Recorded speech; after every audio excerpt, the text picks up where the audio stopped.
Hello, hope everyone's well. Okay, let's have our lesson for today.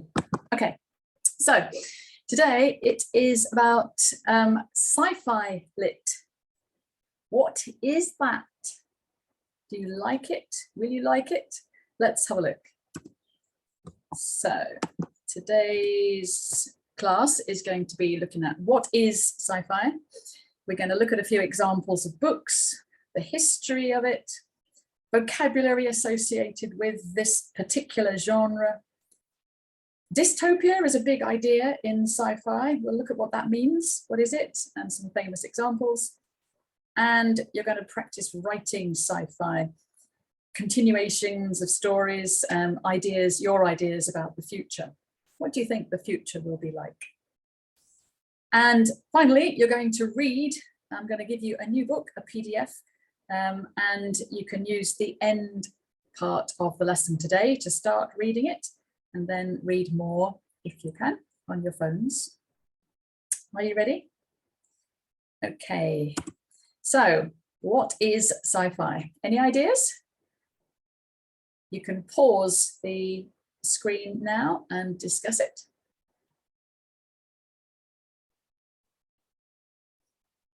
Okay, do you know what it is?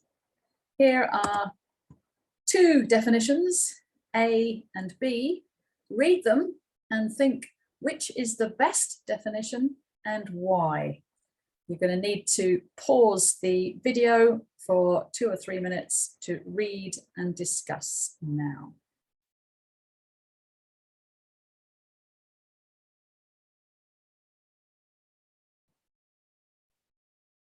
Okay, which one did you think was best? Well, they're both good definitions. A is more concise, B is more detailed, and they are both correct. Why did I ask you to choose the best one? That was just a teacher's trick to make you read both things. So instead of saying, read these, you ask a question like, which is best and why, and everyone has to read it. A good teaching trick. Okay, so sci-fi is science fiction. Sci-fi, SF, okay, it's a genre of speculative fiction dealing with the imaginative and futuristic concepts such as advanced science and technology, space exploration, time travel, parallel universes, extraterrestrial life. Really, really exciting stuff. I love sci-fi. It's related to fantasy, horror, super fiction, and I love it because it's so imaginative and it's about possible futures. Look at the last sentence here. Besides providing entertainment, it can also criticize present-day society and explore alternatives. And that's another reason why I think it's so important to read and for people to write sci-fi now, because if society is going in that direction, this is what will happen. So we need to warn people and think about all these possible futures so that we can create the future that we want. Important stuff. Okay, here are some sci-fi books. I want you to pause now and think, what do you think these books will be about? Pause and discuss in pairs.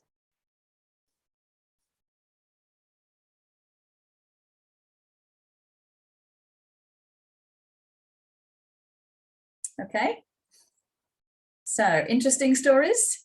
Yeah, they look really interesting about, if you look at the one, a red piece on the left, that's some sort of giant insect, giant bee coming to the planet. Next to that is another monster, maybe, taking over the planet. Is it this planet? Is it another planet? In the middle, we have a metal person. Is that a robot? Is it a cyborg? Is it artificial intelligence? Or is it the future of humans? And the top right, this is an old sci-fi book This is Frankenstein, one of the first ones, where the doctors created a big monster and it killed people. Okay, the bottom one, Tomorrow and Beyond. This is, again, another strange insecty beetle thing on another planet, maybe. Will we be living on other planets? And bottom left, a beautiful picture of a beautiful world. Is that Earth or another planet? Will life on other planets be better than here? Who knows? It's very interesting and it will concern all of us, maybe. Okay, here are 4 famous sci-fi books, not too modern. I want you to look through and read. Which one would you want to read and why? So pause the video for 2 or 3 minutes to read and discuss.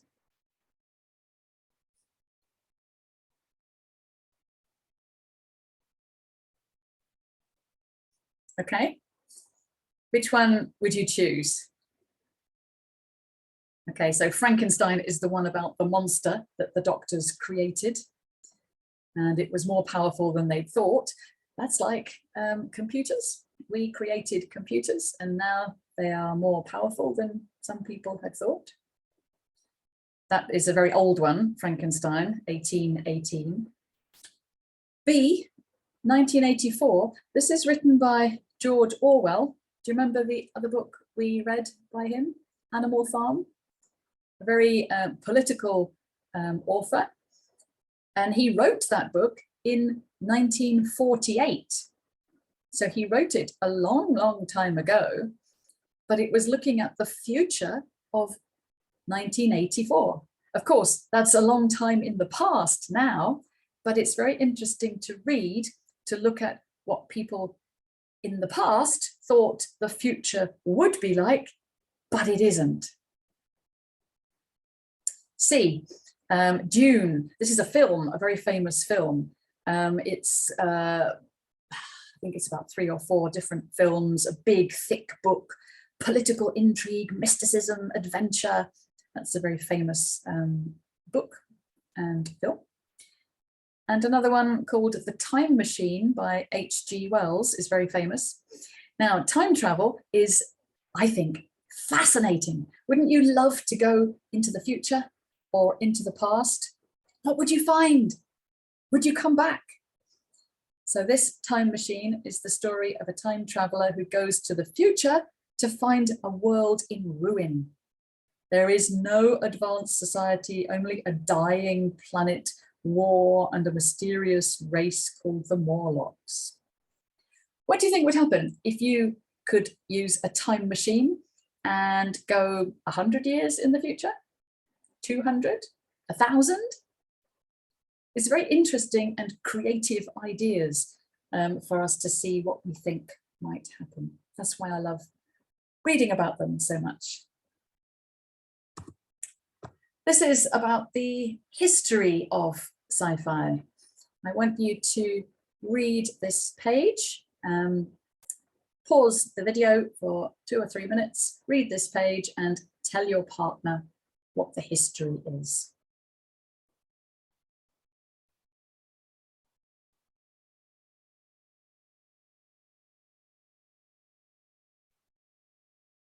Okay.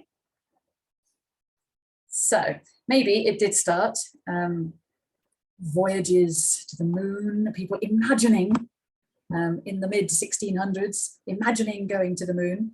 Now, of course, people have been to the moon and they know what it's like. We haven't found any people there yet.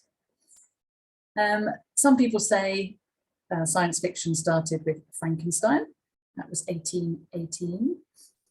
And now, that's just 200 years later, we have a huge genre, a sprawling and lucrative multimedia genre. So it's in books, in film, in comics, lucrative, it makes a lot of money, sprawling, it extends a long way out. Countless sub-genres So many different divisions of the genre of sci-fi. The examples they give here: dystopian fiction, we'll look at that in a minute. Post-apocalyptic fiction, that's after an apocalypse in the future, where everything is destroyed, and how people come to, or the survivors come to survive again. And climate fiction, this is about climate change. What are we doing to the planet? What's going to happen in the future? And it overlaps with other genres like fantasy and horror. Of course, because who knows what is out there on other planets or other times. So it's very imaginative, a sense of wonder, a sense of questioning. Yeah, and the last one, Doris Lessing, a wonderful South African author, said, "Science fiction is some of the best social fiction of our time." It's a good area to look at then, yeah?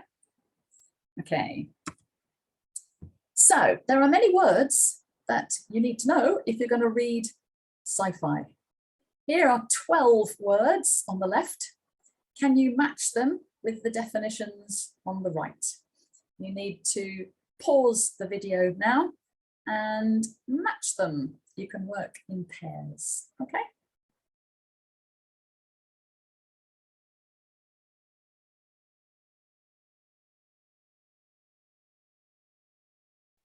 Okay, did you manage to find the definitions for all of these? I think some are easy, some are a bit more specialist, maybe.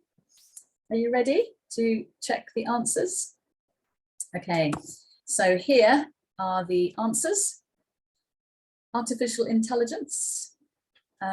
This is what my daughter studied at university and got a master's recently in artificial intelligence. So I think I am very well placed to go into the future, because I know through my daughter, and I know she will tell me what's going to come in the future with artificial intelligence, the study and design of intelligent agents like robots and software. An alien is an imaginary creature from outer space. Do they exist? An alternate universe is a world, a different universe, parallel universe. An asteroid is a rocky object orbiting the sun, and sometimes we have science fiction books about asteroids crashing into the Earth. What would happen? Bionic, we talk about bionic people, a bionic man, a bionic woman, someone who has, for example, an arm and a leg which is powered by electronics, and they can run very fast, and they are half science and half human. A black hole is an object in space with a strong gravitational pull. Nothing can escape it. Do you know about clones? Clones are genetically identical organisms that scientists create from the cells. So you don't need a male and a female to create a new one. You can just take the cells from one of them and create a new one. They did it with sheep several decades ago, and I think it's illegal at the moment to do it with humans for immoral purposes, but that's an interesting idea of the future. Close encounter is an event where someone sees a UFO, an unidentified flying object. Is it a spaceship? Is it something from another planet? Cyronics, G, is freezing bodies, freezing dead bodies, and hoping that you'll bring it back to life later. Is that possible? If science manages to bring people back from the dead in future, if we freeze the bodies now, we can bring them all back. Cryogenics is a study of extremely low temperatures. Often in these stories, they put people in very, very low temperatures for maybe 50 years while they're sending them to another planet, so they don't age and don't need food or anything.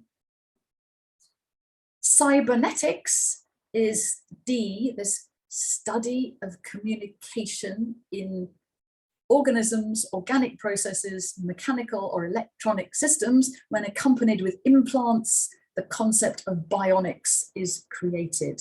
So a very complicated, complex mixture of nature and mechanical electronic things. Is this the future? Will we all have bionic arms, legs in future? And the final one, a cyborg, is it's a fictional being. We don't know that they exist yet. Part human, part robot. Do you think they exist?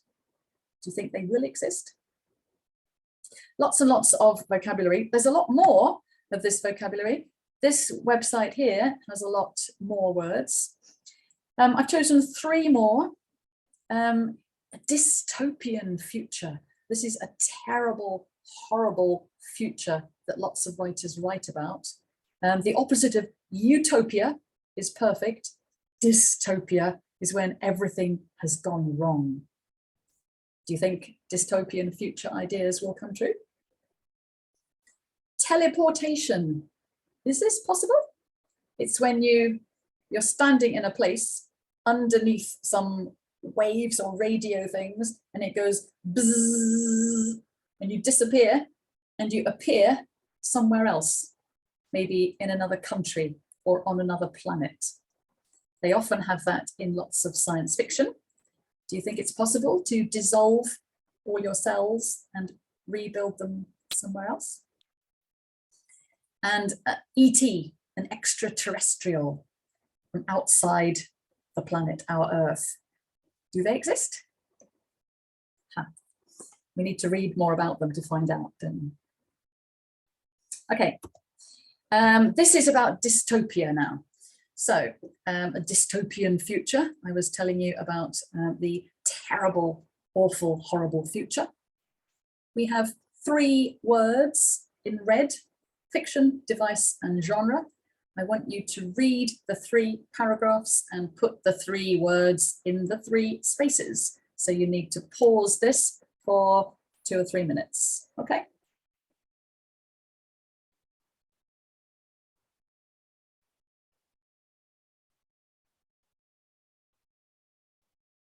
Okay, did you manage to do it? Yes, of course.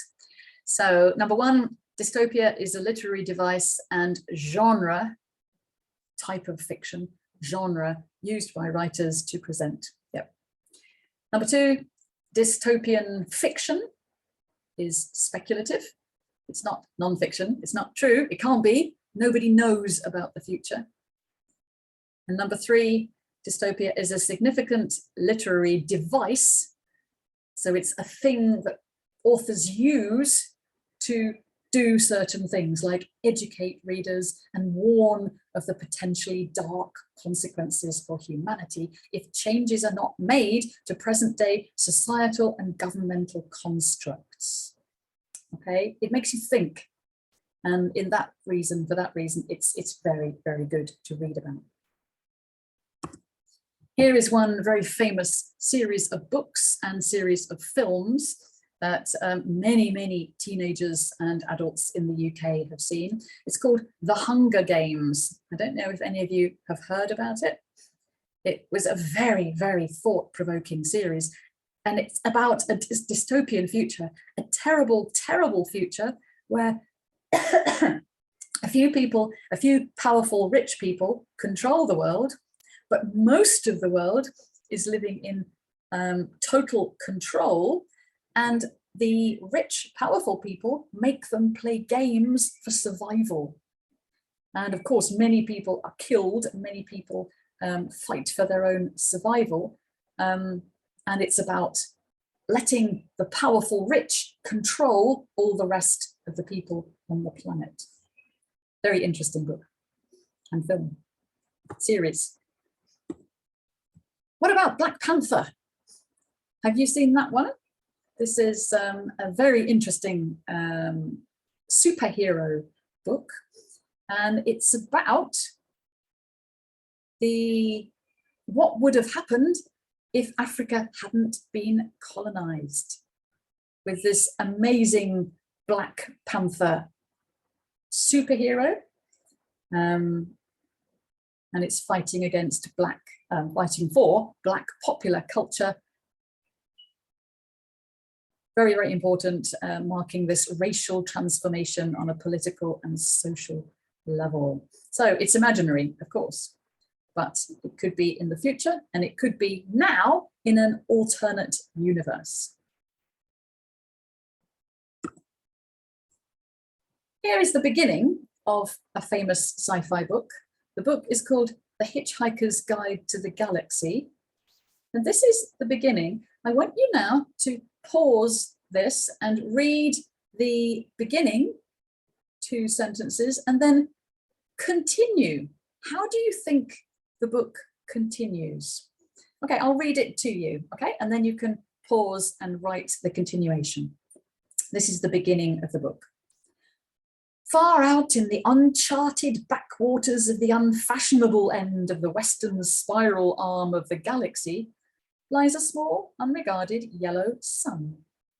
Orbiting this, at a distance of roughly 98 million miles, is an utterly insignificant little blue-green planet whose ape-descended life forms are so amazingly primitive that they still think digital watches are a pretty neat idea.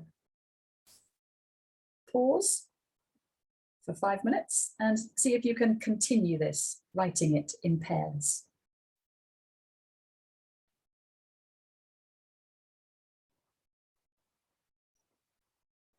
Okay, what did you find? Okay, so what is this actually about? It's about our planet, isn't it? So this is looking at our planet from, I don't know, somewhere else in the universe, showing how insignificant we are and how tiny we are compared to the whole galaxy. I wonder what your continuations were like. Okay, 2 more books here. This is the beginnings of 2 other famous sci-fi books. We've mentioned them before, Fahrenheit 451 and 1984 by George Orwell, who wrote Animal Farm. So A, it was a pleasure to burn. Could you continue that? What's it all about? Or B, it was a bright cold day in April and the clocks were striking 13. Could you continue that? Okay, so pause for a few minutes and see if you can continue writing any of these.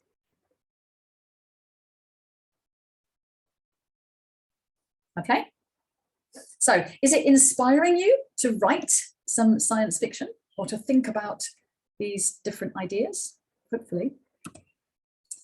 We're going to look at the first one, this one, It Was a Pleasure to Burn. We're going to look at it in more detail because this is the next PDF book I'm going to offer you to read. It's called Fahrenheit 451, which is the temperature that they have to burn the books at. It's written by Ray Bradbury and it's about the future. It's about a guy called Guy Montag. He's a fireman. His job is to destroy the most illegal of commodities, the printed book, along with the houses in which they are hidden. Montag never questions the destruction and ruin his actions produce, returning each day to his bland life and wife, Mildred, who spends all day with her television family. But when he meets an eccentric young neighbour, Clarice, who introduces him to a past where people didn't live in fear, and to a present where one sees the world through the ideas in books instead of the mindless chatter of television, Montag begins to question everything he has ever known.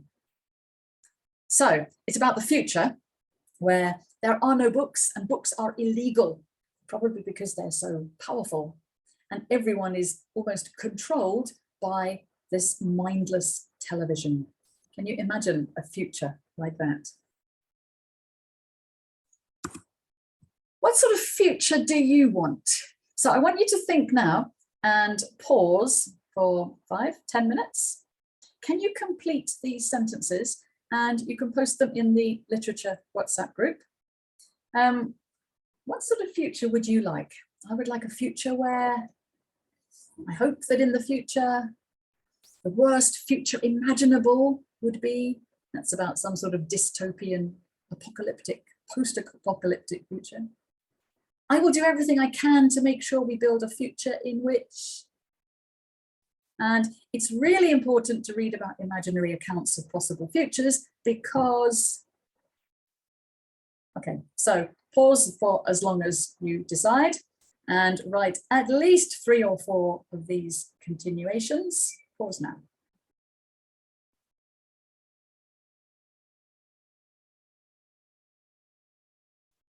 Okay.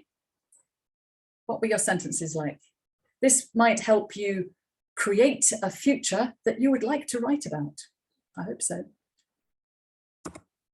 Your homework, and for the rest of the class now, I would like you to read some more of the PDF of this book. Have a look at the book covers, this fireman with all the books and houses burning, the burning book, and the opening sentence again. It was a pleasure to burn. I hope you enjoy it. Any questions you've got about it or about sci-fi, please put them in the WhatsApp group. And I hope you have a very good week.